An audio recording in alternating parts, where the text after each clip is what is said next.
used to think love was simple when it was right. And with Daniel it felt right. From the very first day we met, everything seemed easy. We were both standing in line at the little coffee shop on Maple Street. He ordered a cappuccino, I ordered a latte, and when the barista called out the drinks, we accidentally grabbed each other's cups. It was such a small thing, but we laughed about it for weeks after. Daniel had this warmth in his eyes, like he was really listening, even when I was talking about the most boring things. He remembered details. The name of my childhood dog, my favorite color, the way I took my coffee. He noticed when I got a haircut, or when I was wearing my lucky sweater. Our relationship moved quickly but naturally. Within 6 months, we were spending almost every night together. We went grocery shopping as if we had been doing it for years, arguing playfully over which brand of cereal to buy. He would leave sticky notes on my fridge saying things like, "Have a great day, beautiful," or "Dinner's on me tonight." He made me feel seen. When we hit our 1-year anniversary, he surprised me with a weekend trip to the mountains. We stayed in a small cabin with no phone signal, no distractions.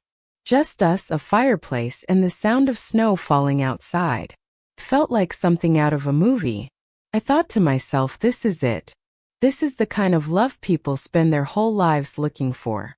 So when I found the diary, I wasn't looking for secrets. I wasn't looking for reasons to doubt him. I thought I knew everything about Daniel. I was wrong. It happened on a Sunday afternoon. Daniel was in the shower humming that old song he liked, the one I never knew the name of. I was cleaning up the living room, stacking books and magazines. That's when I noticed the small black leather notebook wedged between the couch cushions. I picked it up without thinking. It wasn't locked, but it had his name written on the inside cover in neat, careful handwriting. Daniel Thompson. First I thought it might be a work notebook. But when I opened it, I saw the date written in the top right corner. January 3rd. And underneath words that made my stomach tighten. I can't keep pretending forever. I froze. I wasn't sure why my heart was suddenly pounding. I told myself it could mean anything. I flipped to the next page. She looks at me like I'm the only one in the world. If she knew the truth, she'd never look at me that way again.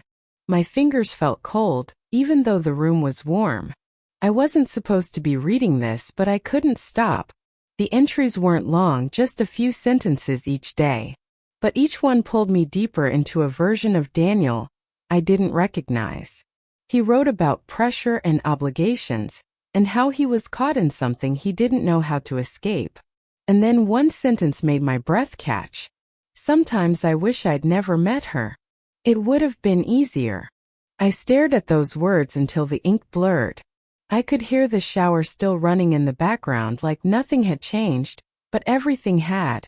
When Daniel came out of the bathroom, towel draped around his shoulders, smiling like always, I quickly slid the notebook under a magazine on the coffee table. I couldn't look at him the same way. Every smile felt like a question. Every "I love you" felt different now. But I didn't say anything. Not that day. Not the next. Instead, I watched him. I paid attention to the small things I'd never noticed before. The way his eyes sometimes drifted away when I talked, how he seemed more tired lately, how he would check his phone and then quickly put it face down. The words from the diary kept playing in my head. If she knew the truth, she'd never look at me that way again. What truth? What was he hiding? A part of me wanted to ask right away, to demand answers. But another part was afraid of what those answers would be. I tried to tell myself that maybe the diary was just him venting, writing things he didn't really mean. People write down thoughts they would never say out loud. Maybe it wasn't about me. Maybe it was about work or family or something else entirely. But then 2 weeks later, I saw him at the cafe on Maple Street, the same place where we had met. He wasn't alone. She was sitting across from him, leaning in close, smiling in that way I used to. And Daniel, he was looking at her with the same warmth he used to give me. I didn't go inside. I didn't say anything. I just stood outside in the cold, watching through the window until my fingers went numb. And in that moment I knew the diary wasn't just words. It was the truth. I didn't tell Daniel I had seen him with her. Not that night. Not the next morning. I carried it like a stone in my chest. Heavy, cold, impossible to ignore. He came home late the day after the cafe. He said he'd been caught up with work and was sorry for missing dinner. I nodded, forcing a small smile, but inside I felt something shift. I started noticing every little lie. Not the big ones, those are easy to catch. It was the small ones that made my skin crawl. He'd say he was at the office, but I could hear faint music in the background when we spoke on the phone. He'd say he was tired, but his eyes held a strange brightness, like he'd just come from somewhere alive. And yet I didn't confront him. Why? Because the moment I asked, I'd have to hear the answer. And once I heard it, there'd be no going back. That night, when he fell asleep, I pulled the diary from its hiding place. The entries had changed. They weren't vague anymore. I can't believe she doesn't suspect. She trusts me too much. Sometimes I wish she wouldn't. It would make this easier. Today was perfect. She laughed in a way I haven't heard in years. I keep telling myself I should stop seeing her, but when I'm with her I feel like myself again. The her wasn't me. It never was. I closed the diary and just sat there in the dim light of our bedroom. Daniel's breathing was steady, deep, the breathing of someone at peace. And I wondered how he could sleep so soundly while I was drowning. The worst part? Even now, part of me wanted to believe there was some explanation that wouldn't destroy me. That maybe her was just a friend. That maybe the way he looked at her in the cafe meant nothing. But the truth had already begun to rot the foundation of everything we had built. It was 3 weeks before the cracks widened.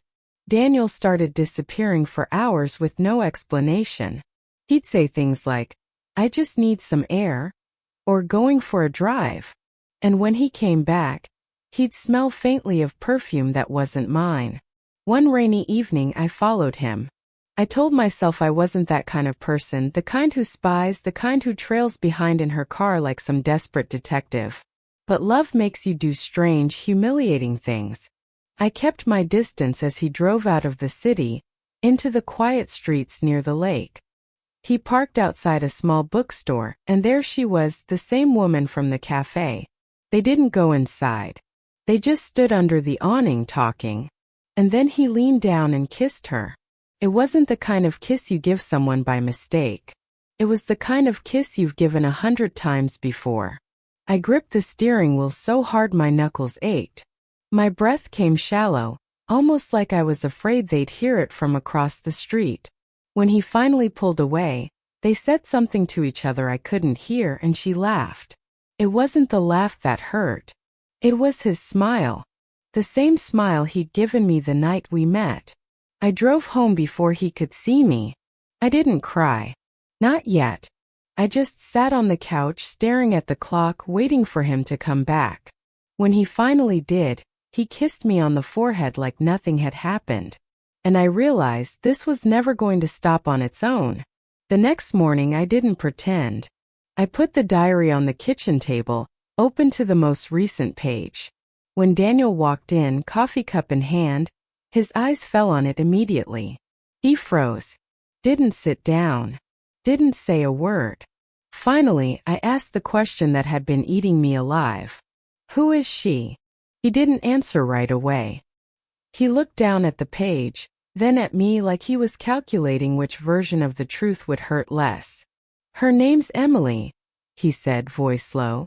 We met a while ago. While we were together? Silence. Why? My voice cracked on the word. He rubbed his forehead. I don't know. It wasn't supposed to happen. She made me feel different, like I wasn't just going through the motions.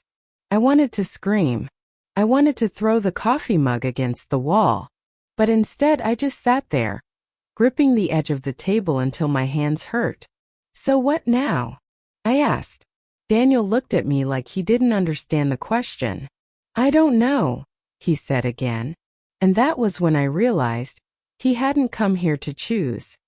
He was going to keep living in this half-truth until I was the one who walked away. A week later, Daniel moved out. It wasn't some dramatic ending. There was no yelling, no tears. Just a quiet Saturday morning, a half-empty apartment, and the sound of the door closing for the last time. He left the diary behind. I don't know if it was intentional, or if he just didn't care anymore. I read the final entry. I wish I could explain to her why I did it. I wish she could understand it wasn't about her not being enough. It was about me not knowing who I was anymore. But I think she'll never believe that. Maybe she shouldn't. I closed the diary and put it in the drawer out of sight. Some days I still take it out, run my fingers over the leather cover, and remember the man I thought I knew. But then I remember the truth, and I let it go. When I first sat down to write this story, I thought it would be about betrayal, about the sharp, cutting pain of finding out someone you love has been lying to you. And yes, that's part of it. But as I worked through the words, I realized this isn't just about what he did. It's about what she went through when the truth came crashing in. There's something unique about discovering a secret in writing. A diary is different from overhearing a conversation or catching someone in the act. A diary is a place where people speak honestly, without filtering for kindness or diplomacy. When she read those pages, she wasn't hearing an excuse or a half-truth. She was reading his unguarded thoughts, the ones he didn't plan for her to ever see. That's why it hurt so deeply. Not just because of the cheating, but because in his own words he revealed how he saw her, how he saw their life together. And once you know that, you can't unknow it. Some listeners might ask, why didn't she just leave the first time she suspected? But relationships aren't that simple. Love builds history, and history makes you hope. You tell yourself maybe you misunderstood. Maybe there's a reason. Maybe the person you love couldn't possibly do that to you. But the truth has a way of seeping through, even when you try to hold it back. For her, the diary was the breaking point. The undeniable proof that the life she thought she had was built on something fragile. This story is also a reminder for English learners. Language is not just grammar and vocabulary. It's feeling. It's how you take a listener into someone's thoughts and heart. By listening to stories like this, you're not just learning words.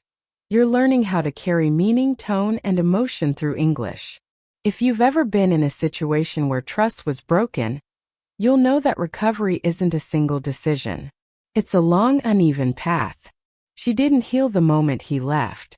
In fact, the silence after his departure was almost as painful as the lies. But slowly, she learned to live without waiting for his return. The diary stayed in her drawer, not because she wanted to torture herself, but because sometimes holding on to the proof helps you stop questioning your own memory. Over time, though, she stopped opening it. She didn't need to relive the hurt to know it had happened. For me, writing this was about showing both the fragility and the strength of love. It's fragile because it can be shattered by a few words on a page. But it's strong because even after the shattering, people go on. They rebuild. They open themselves to the possibility of love again. Maybe not right away, maybe not with the same kind of blind trust, but with a wiser heart. If you're listening to this as part of your English learning, I want you to notice how the emotions are built. Pay attention to how repetition, "I didn't cry, not yet," can make a moment more powerful. Notice how short sentences can carry more weight than long explanations. These are techniques you can use in your own English speaking and writing. Finally, I want to thank you for staying with this story to the end. Stories like this are not just about entertainment. They're about connection. And if you've connected with this one, if you've seen a part of your own life in hers, then the story has done its job.